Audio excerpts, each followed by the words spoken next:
Hello everyone, so we're on to task number 10 where we're producing orthographic drawing from simple isometric blocks. So for this one here, this drawing to our left, we have a simple isometric block and we're going to be producing an orthographic drawing of it, or an orthographic projection of it. So let's get things started. First thing we're going to do is, as usual, draw a vertical line.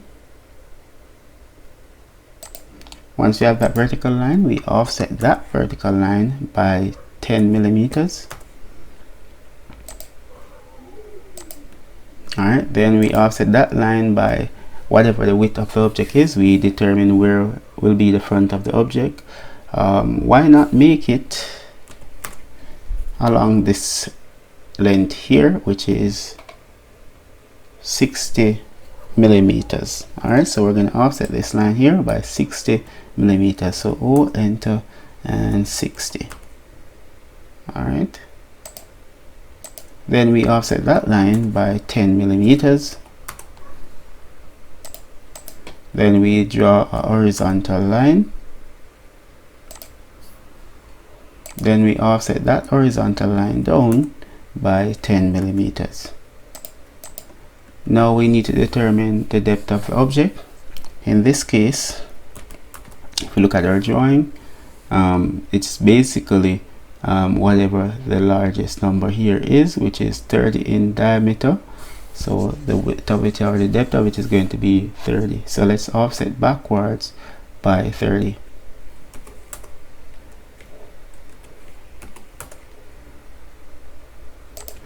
Alright, so it means that our object is going to be, or our plan view rather, is going to be within this space here. That's where our plan view is going to be. So let's start chopping out our plan view. Alright, let's explode this rectangle that I've just created and let's get things started.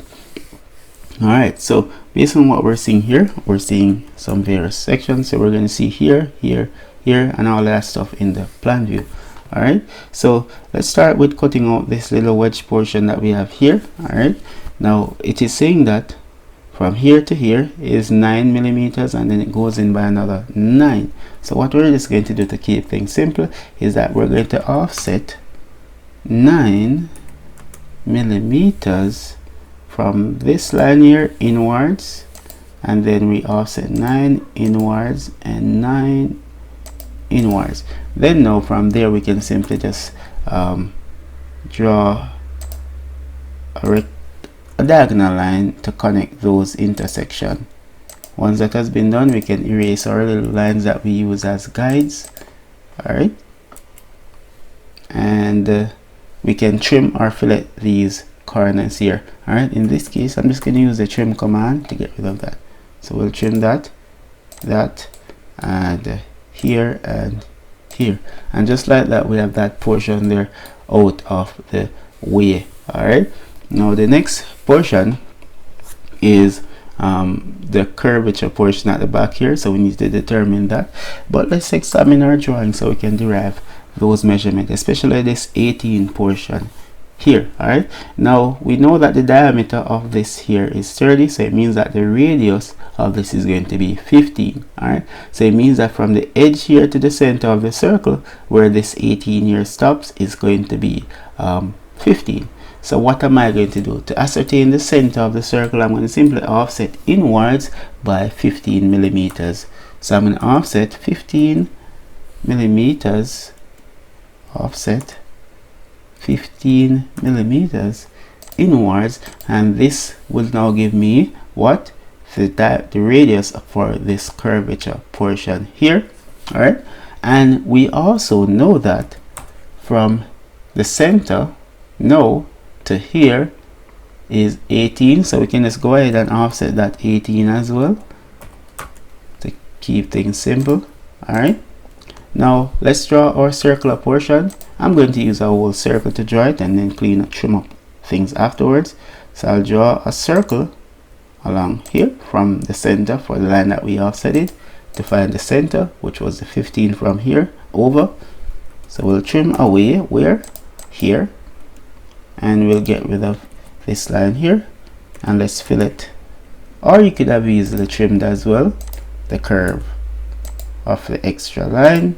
Alright, now we're going to keep this line here for a little bit, because if you realize there's a smaller circle on the inside, alright, and it says that the radius of it is r7.5. so we're going to draw that circle first. So circle, and then we go there, and then 7.5, enter, and there we go. We have that circle in place. Once that is in place, we can now erase. Well, let's keep this line here and just put it on our center layer line. Alright, so once that has been done, the only portion that is actually missing is here. Alright, now it says that that portion there is 7 millimeters wide. So what am I going to do? Alright, we know that it's going to be smack in the center here, assuming it's in the center. So we're going to draw a line across here, and then half of 7 is 3.5. So we'll offset 3.5 on either side of this line here. Alright, and that will give us the measurement there. Alright, so believe it or not, that is the plan view. That is the plan view. Alright, now if you notice, all here is blank, so we're going to do that as well. So we're going to simply trim away inside here. Alright, let me just add the other portion of this center line here as well, just to close off our plan view. Alright, so MA, click on that. Alright, so that's it. That's our plan view. So it's time for us to now move on to our front elevation, or our front view. Alright, so in order to do that, we need to determine the height of the object.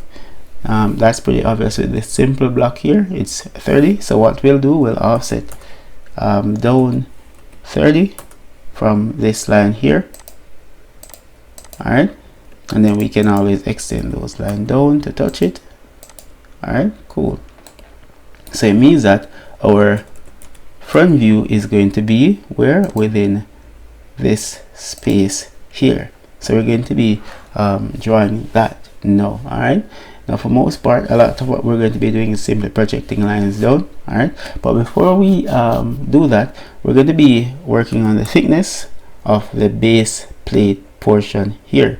Alright, now it's saying that this here is 6 millimeters. So what we'll do, we'll offset up 6 millimeters. Let's first explode this rectangle here, and then we offset that 6 millimeters up like that. Alright, wonderful. Alright, now once that is in place, the next thing that we're going to be doing is simply projecting the lines down. So for example, right here, projecting a line down like that.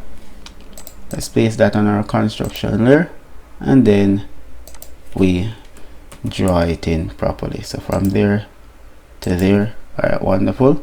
And then we can fillet the corners like that. Alright, wonderful. Alright, now the other thing is identifying the change in depth right here. So all we need to do for that one there is simply project a line down, all the way down, and let's place that on our construction layer, and let's draw a line across here just like that, and that will indicate that portion there. Now for the little wedge portion, all we need to do is simply draw a line from this corner here to this corner there, and it means that we need to get rid of here and that portion there. So you can decide you're going to trim or fillet to get rid of that. The option is yours, or you could even say use the chamfer tool. It will work just as fine.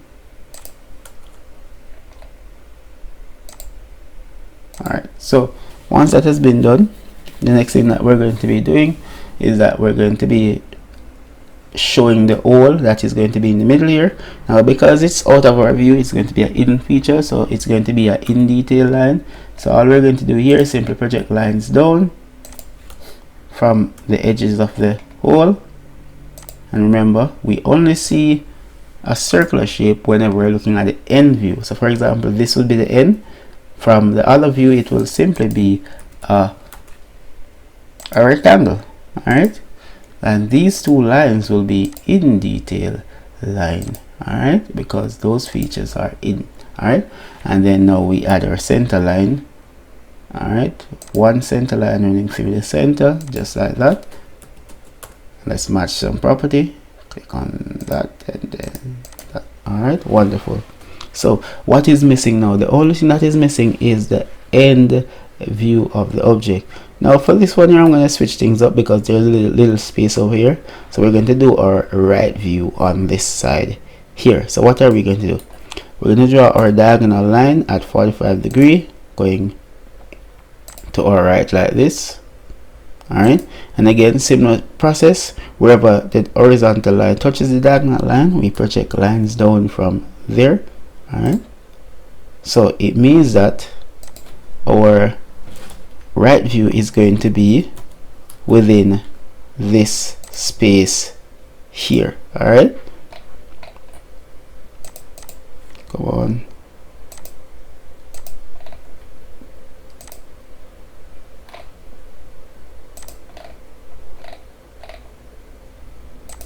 Alright, so cool. So once that is in place, we know that our right view is going to be within the space here. Alright, so we are going to be producing the various portions. Alright, so we need to show inside here and here and there. Alright, we already know the height because we can simply project lines from our front view across to get those. Alright, so we know that this is how tall it's going to be. In terms of like the vertical reference line though, and let me just place these on some construction there and draw my line across. Alright, wonderful. Alright, so what we're going to do is simply project lines across. So for example, for the corner right here, we project a line across. Wherever it touches the diagonal line, we draw a line down. We do the same thing for the other one as well. So on this side here, across, wherever it touches the diagonal line, wherever it touches the diagonal line, we project a line down from there. And just like that, we know that, alright, those portion here are basically these two lines that we have here. Alright, and just to clarify things up, let me just put those projection lines on the construction layer. Alright, just like that. So that is what it will look like from this end. Alright, the other thing is this wedge portion here. That's this 7-inch wedge portion, 7mm wedge portion. Similar treatment, project the line across. Wherever it touches the diagonal line, we project our lines down. It will stop on top here. And we do the same thing on the other end as well. Wherever it touches the diagonal line, we project a line down. Alright, and then now, because let me just go ahead and place those on our construction layer. Alright, and simply let's just draw a rectangle in that gap there. Alright, so that is our wedge in the middle, or little web. Alright, now the only thing that is missing, and let me just kind of clear things up a bit here. Construction. Alright, wonderful. The only thing that is missing is basically the hole here that is in the background. So if we want, we can do that as well. So basically project lines across wherever it touches the diagonal line. We project a line down. Do here as well, wherever it touches the diagonal line. So it touches the diagonal line right here. So we can project a line down from there. It goes all the way to the bottom. Alright, and all the way to the bottom as well from this side here. And because these are hidden feature, because we're looking far from the left here, those are going to be in hidden detail line. So let me go ahead and draw those in now. So from here, alright, to there, and here to here. Alright, and let's place all the relevant lines on their respective layers. So what should be on the construction. Let's place those so our drawing can have some depth to it. Alright, so there we go. There we go, and believe it or not, our orthographic drawing is finished. Alright, so let's add our symbols and our labels. Plan view, we have left view, we have front view. Let's copy this down.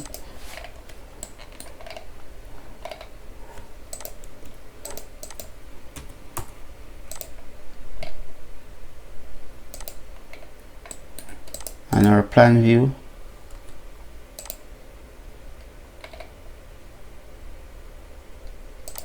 And our front view.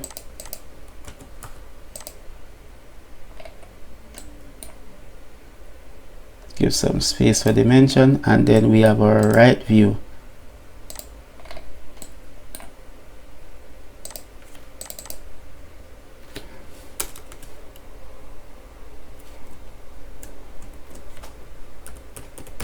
Alright, so that's our right view. So the only thing that is missing now is our dimensioning. So let's add our dimension. So let's head to our dimension there and then go over to our annotation tab. And let's start popping in some dimensions, such as the overall height of the object right there, which is 30. We can capture maybe from there to there, and then we continue. Do the same thing on the other side, there to there, and we continue. And then we do the same thing for the height here. So we have here to here, and then we continue. Alright, and then we do the same thing here as well. From there to there. And then we continue. Then we can pop in radius. So there. Diameter. Alright, and the radius.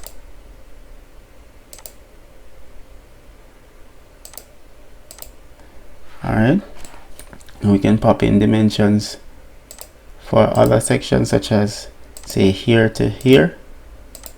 Alright,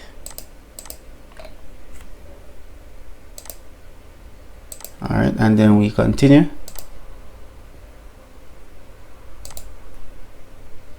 Alright, and we can dimension here as well, so from say here to here, and then we continue.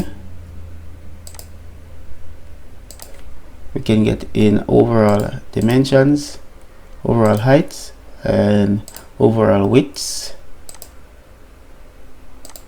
Alright, and believe it or not, we're done, and this is the end of this tutorial. If you found this helpful, don't forget to go ahead, leave a like, share, and subscribe. If I overlooked anything, don't forget to let me know down in the comments section. Thanks for watching, and I'll see you in the next one.